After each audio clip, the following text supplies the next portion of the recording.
Hey, welcome. Thanks for stopping in. I really appreciate you watching my video. My name is Mark Johnson, and I'm here today to deliver another movie review.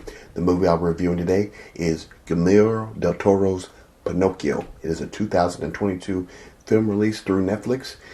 It is directed by Guillermo del Toro and Mark Gustafsson. The screenplay is by Guillermo del Toro, Patrick McHale, and it's based on the book by Carlo Collodi.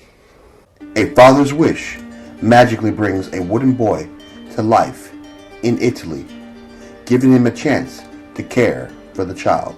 Well, upon watching this movie, my first thoughts was kind of, where does this version match up with the Disney version? That was the only version of Pinocchio that I was familiar with, or at least that I could recall pretty precisely. And so I wanted to see how this film matched up to that, or at least the story, the storyline.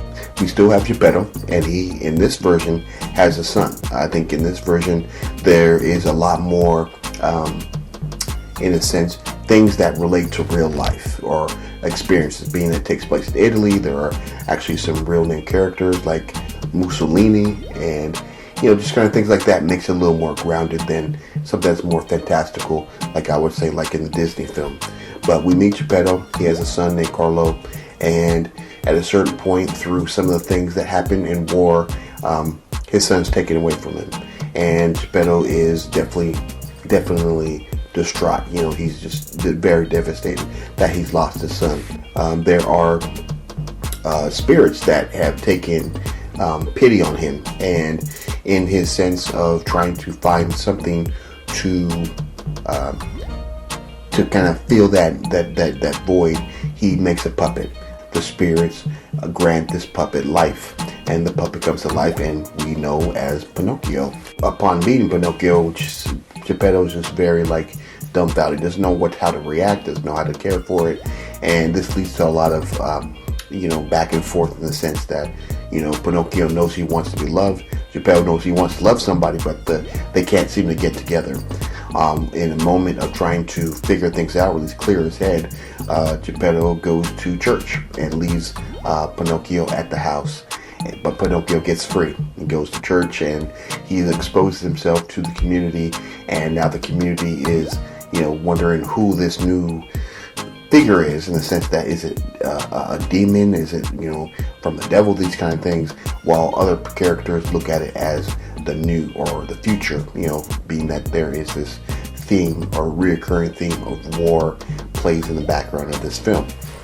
And so between being able to figure out what to do for himself and this new person, Pinocchio, Geppetto, kind of is trying to find out how to make this work. And he lashes out sometimes because things become tough. Still dealing with the loss of his son Carlo, and now this new character that's trying to take that place.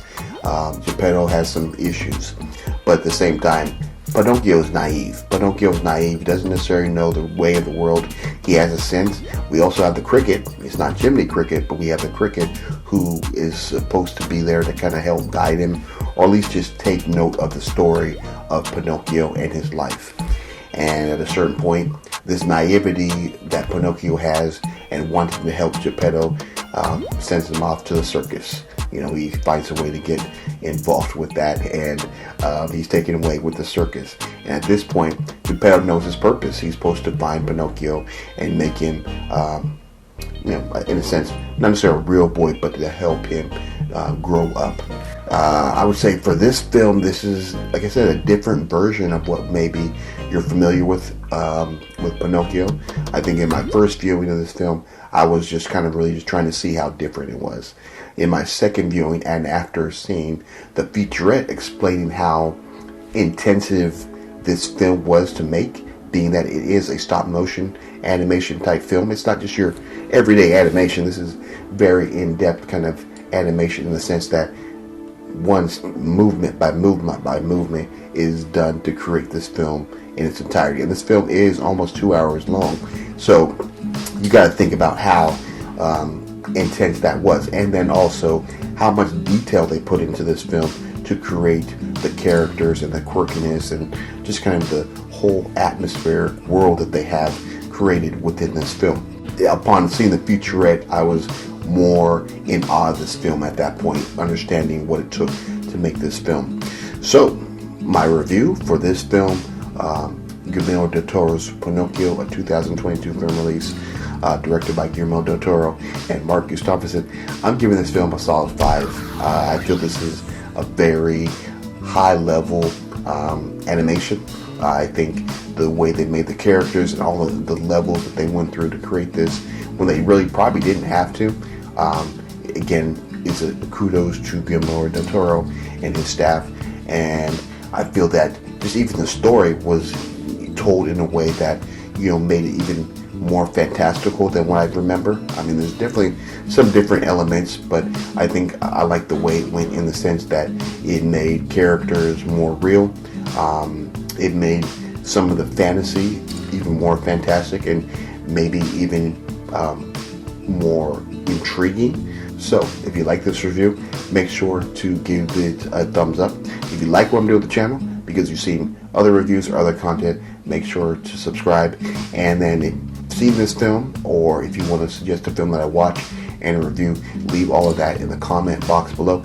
And then lastly, so you don't miss any of my upcoming reviews or other content, make sure to, and that way you will be notified. So again, that has been my review for Guillermo del Toro's Pinocchio, a 2022 film release. Thanks for watching. I really appreciate you watching my video. And like we always do at this time, have a blessed day. I will see you on the flip side. Let's go.